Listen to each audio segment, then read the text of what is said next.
Every time I have to discuss domestic violence or intimate partner violence or femicide, my heart breaks all over again because I just think about Kwani, we're not making any progress. Kwani, after all these years, how come no work is being felt qua ground? Because it's like the more we progress as a species, the more we evolve, the more violence there is against women. Every day, every decade, every year, we're always talking about stop killing women, stop killing women, stop killing women. It's crazy. It's crazy that the people who are killing women are actually not taking a step back to think about, wow. And I just say those words out of my mouth and I started to think about maybe it's actually crazy to ask an animal to be less animalish because that's what these people are. They're murderers. They don't belong like with the normal demographic. It's really, really sad. Did you know that in Kenya, about 38% of women are murdered by their partners, like intimate partners? And women and men in Kenya believe that wife beating is normal. This is because, of course, of patriarchy, society, culture, religion.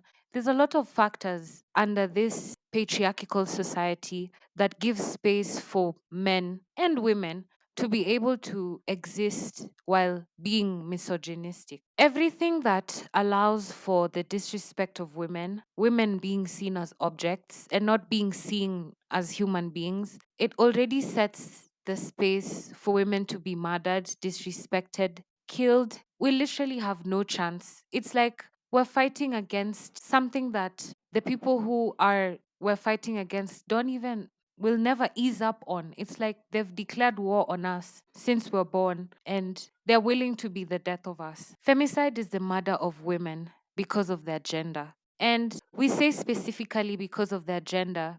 The reasons are hardly the same when it's men murdering other men or when it's women murdering men. Femicide is when women are killed just for being women because they're seen as lesser, the lesser gender. They're seen as being weak. They're seen as being useless, as objects of sex, as objects of abuse. Just basically tunononga tu kama takataka. And we learn to keep quiet and cower about these things, these sorts of abuse against women, because from a very young age, we're always victim blamed. The victim is always blamed. You'll find questions going around like, what was she doing in his house? Why was she wearing that? Why was she walking at night? Why did she go alone? You don't understand the kind of safety precaution that goes into doing normal chores like going to the grocery store. In my house, I have weapons. I have weapons because I've been advised by other women or by even men to keep weapons to protect myself. From who? From other men. And not all men. Even men have to protect themselves. Who are you guys protecting yourselves from with weapons? Who? Animals? Women? Children? Exactly. You're protecting yourself from other men. So, for as long as you keep fighting us about who the perpetrator is, when it's clear that men have a vendetta against women, you're bringing down the cause. You're slowing us down in this fight of trying to be seen as human beings. Yani tunaomba bare minimum. Treat us like human beings. Anytime we speak about feminism, they push it, always they push it towards the money discussion. Oh, you want equal pay? Oh, bro, we're not even talking hata sijafika kwa equal pay. We're just saying, don't kill us. Stop beating us. Stop raping us. Stop abusing us. Stop murdering us. Stop getting jealous when we're making more money than you. Stop killing us for being women. Rebecca Cheptegei was murdered by her boyfriend, her ex lover, actually. Yani, even these advices that they give, leave him alone. Break up with him. It doesn't ensure your safety. After you break up with him, he's still going to come and find you and he's going to kill you. Currently in Nigeria, there's an uproar of women speaking about femicide because there's been an emergence of men killing women. Women are being killed by their friends, their best friends, their brothers, their fathers, their uncles. And there's also this question they ask, when you say this about men, are you talking about your father? Yes, yes, we're talking about our dads. It's our dads who started doing these things to us. It's our brothers who abuse us at home. And who is enabling all this? The misogyny. It's the misogyny that's ingrained in other women, the misogyny that the men have been perpetuating all our lives since we were born. We don't know violence under the arms of anyone else. It's from the men around us and the women who agree with them. The people who come out and say, not all men. Some men are good. Maybe he was going through something. Maybe he was angry. I don't see family annihilators being women. I don't see women losing their jobs and then coming home and murdering the whole family. This is not even a game of comparison. This is just me. I will focus on speaking for women. Stop killing us. Stop seeing us as objects. We're human beings with feelings, with minds, with personalities. I don't know why this is something I have to even speak about. And that's why I started by saying every time I have to talk about femicide or domestic violence, I feel so defeated because it's like I'm begging for my life at the mercy of another human being. I'm begging, please, please let me go to the grocery store without you trying to touch me, you following me around. It's crazy. I was just speaking on Instagram the other day about how I used to have a running partner, but now I go for my runs on my own. And every time before I leave my house, I have to call everyone. I have to call like three of my friends. I have to call my mom and let her know, hey, mom, this is the route I'm going. This is where I will be. This is what I'm wearing. I'm going for my run. If I'm not home by this time, you need to feel a type of way. I have to inform all my friends, even when I'm meeting a man for the first time who has asked me out on a date. It's the same routine. I have to tell everyone where I'm going, who I'll be with. I have to send them his pictures, his phone number. My goodness. Imagine how nice it would be to be able to leave the house without everyone else being in a panic mode. I tell my mom, usijali mi ukimbia kuna kuanga na makarao wengi. And my mom says, what are you talking about? It's that police officer who will murder you. You think he'll protect you? It's him who'll murder you. My mom has to beg me all the time to stop going for these runs on my own, to do a different type of exercise, or to find a running mate. Imagine the anxiety we have to go through in simple tasks, like I mentioned, just going to the grocery store. Men will actually follow you around. I've had a man follow me around telling me, you use this route every day at 5 p.m., and I always see you. I notice you. I had to stop walking. Our lives are affected directly. And remember, sijafika hata kwa equal pay na equal opportunities. Bado naongea tu kwa kuishi tu, kubreathe, kwenda tu inje kutembea. It creates this hypervigilance in us that affects us in everything we do. It doesn't even feel safe to be around men. It doesn't, let me tell you, it doesn't feel safe. We don't feel safe around you. Even you, our friends, because we don't see the work that you're doing. You're quiet. You're quiet when someone makes a joke. You're quiet when people are speaking about femicide. We don't know your opinions. We don't know anything about your feelings. When we're there, yes, you'll act like yes, yes, yes. But we need you to actually reprimand your friends, the men in your circles, the other men, your baba, the guy who shines your shoes, your fathers. We need you guys to speak up, but you're not. And this is how you're helping to perpetuate this whole thing with your silence. We notice. Even if you manage to report in time, the prevention is just not, nobody pays attention to the prevention. And the response is always too slow. Mimi, I used to have a boyfriend who used to beat me up. And alinichapa yeye kwa police post. And the police officers who were there were two gentlemen, two men and a lady. And these men were laughing at me after I had been beaten up. They were laughing at me and they said, I need to allow a man to cheat in peace without asking questions. And I was just so confused because I had never been in an abusive relationship before. I couldn't believe what I was hearing in my ears. I was so confused because what do you mean, don't talk about it? My health was at stake. And I had never had anyone discuss domestic violence before. It was my first time experiencing this firsthand in a relationship. I didn't even understand why someone who said they love you could hit you. It was so confusing. The lady was there laughing with them, talking about how I'm so stupid. I'm a stupid woman. This really, really shocked me because I thought when you go to the police, they're supposed to help you. It really changed everything I believed about the police system and being a victim of the anger and violence of men. Nobody believes you, and when they believe you, they will be quiet because they do not want to be marked as those people who cause trouble. Or they will blame you for being in that situation in that time for what you were wearing.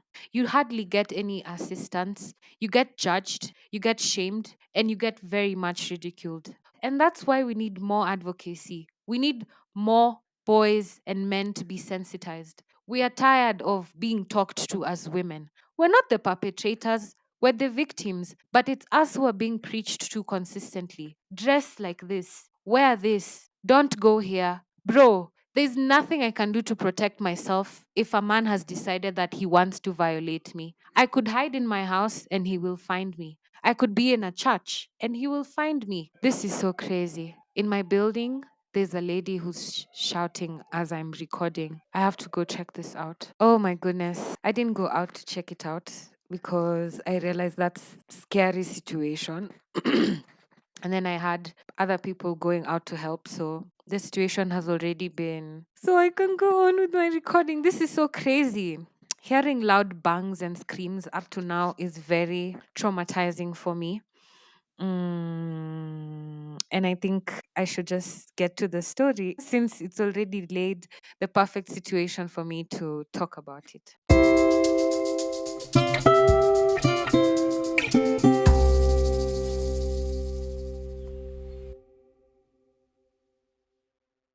I grew up in a very abusive situation, and I could tell you 9 out of 10 of the households in my estate, the men had the same characteristics. They were violent, abusive. They would beat their wives and their children so bad. In at least 5 nights every week, we would be at some house trying to save the woman from being beaten to death by a different husband.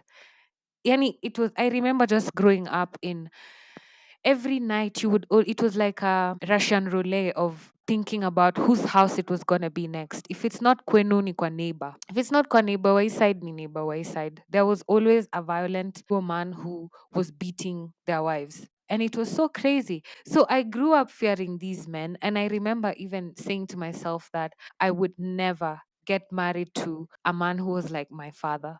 My father also had a violent father who had the same characteristics, a drunk who would beat his wife and his family. And you know, the thing with the people from my parents' generation is they brag about abuse as if it was a thing of glory, like it was a way to set discipline, like, hey, si tulikuwa tunachapwa, ndo maana tuko vile tuko. They don't see how they are very anxious people who are scared and afraid to stand up for themselves. They have no networking skills. They have no coexisting skills. They were also very abusive to us, emotionally or financially or physically or mentally, in some sort of way. They don't realize how fucked up they made us be. And now we literally have to unlearn all these ADHD, autism things because of the kind of situations we grew up in. A lot of mental illnesses stemming from how our parents raised us. Anxieties, depression, basically all these are the consequences of the situations that we grew up in. A lot of childhood trauma. And like I said, most of us experienced abuse in the home before anywhere else. I don't know if I should say most, but let me say most of the people I know. So my dad would get drunk and he would beat on us. And a lot of times my mom would run away, we would hammer, we would hate her. But it was just a constant limbo of going back and leaving that place. It was just really, really chaotic. And of course, my mom stayed because that's all she knew. So she kind of was aiding and abetting a serial abuser by staying with him and allowing him to abuse her children and abuse her as well But now that I know better and I understand better that victims of abuse, they reach a point where they're not able to make very like cognitive decisions. You just start to kind of have more grace and more patience with them and try to be more supportive than accusatory and blame them for the abuse that they're going through. My parents were very traumatized, and their parents are also very, very traumatized. So, even when some things happen in the family, we've actually never really discussed them or got to the bottom of them. We kind of just glided over them. And this brings me to actually realizing that there have been a lot of murders in my family. Okay, let me not say a lot of. There has been some murders in my family, and all of them femicide, and all of them intimate partner violence. My aunties, my grandmothers, my mother's cousins, my mother's grandmothers, just women in my family have been murdered by their partners. And it has either been kanyagiwad, ama it has been lengwad, ama imeisha tu ikenda hivyo because, oh, you don't take family, or he's always like that, let's understand him. So they just linger, or because the man is in power, or because the man is a police, or because the man has connections or whatever. The stories never really get reported. And if I have 4 or 5 stories of this in my family alone that have never made it to the news, have never been spoken about anywhere, you can imagine then how common femicide is and how much more people are dying every day, women, every day, because of their partners or people known to them murdering them. It's an actual pandemic. You see, when you're a victim of abuse, the brain perceives this as very familiar and normal. And this is why it's important that you refrain from shaming these kind of people. It's important that we support them and educate them with kindness and grace and focus on bringing awareness to everyone in the society so that people can understand, hey, just because I'm a woman doesn't mean I deserve to die. Literally, stop killing women. Stop seeing women as less than you in any way. And the best way to start this is in your little discussions and friendship groups where you refuse to let these comments and jokes fly. Stop finding them funny. Stop finding misogynistic jokes funny. It's not funny. It starts as jokes, but these are things that these people who make such jokes actually believe in deep in their subconscious. The way I knew not to stick in some friend groups was because I would never let these jokes fly. And people would always call me a party pooper. You must be fun at parties. No, I'm not fun at parties where the women are the butt of the jokes. It's not gonna fly when I'm there. I really can't. I always call it out. I reprimand it and I report it. Society coddles men a lot. And like I said, this abuse starts at home. It starts with our brothers, with our fathers, with our uncles. And how do you think they survive for so long without being found out? It's because society coddles men. We always find a way to excuse them. Oh, he's the breadwinner. Oh, he's the one who's paying for things. He's the one who's taking care of blah, blah, blah, blah, blah. No, he's a monster and he should be in jail to pay for his times. He should be excommunicated and removed from the society like an animal that he is. I was talking to a friend a few weeks ago, and it made me realize the more I was talking about my father and how he abused us in the family violently, I was thinking, Kwani this man, Kwani he started beating us when we were started beating my mom when I was a grown up. Then I started realizing no, it didn't start spontaneously when I was a grown up. It means this man must have been beating her for years before I was even able to catch it and recognize it as abuse, before I was able to tell something is wrong. Subconsciously, this had been happening all my life. And it broke my heart even further when I realized that there was a possibility he was beating my mom even when she was pregnant, even before she became pregnant, meaning my mom's body knew trauma from since before she was born all the way through marriage. So because you can imagine the parents she was born to, the boyfriends she dated. She was born in a time where beating women was actually acceptable. You can hear men of this age and before, boomers, the generation X, they speak of unachapa mwanamke ndo apate adabu. Sometimes it's for no reason even, just to instill fear so that to make sure this woman is conditioned to obeying you. They know that's what it does. They know that the abuse conditions you to be obedient, meaning they do it very intentionally. It's always calculated. They know what they're doing. Do not ever give any excuse when you hear that someone is an abuser. Not all men, just shut up. We're not here for that. This is us trying to educate everyone on the disadvantages of shutting up or diverting the conversation when we're trying to speak for women. If you feel pained about issues like these about men, speak about it independently.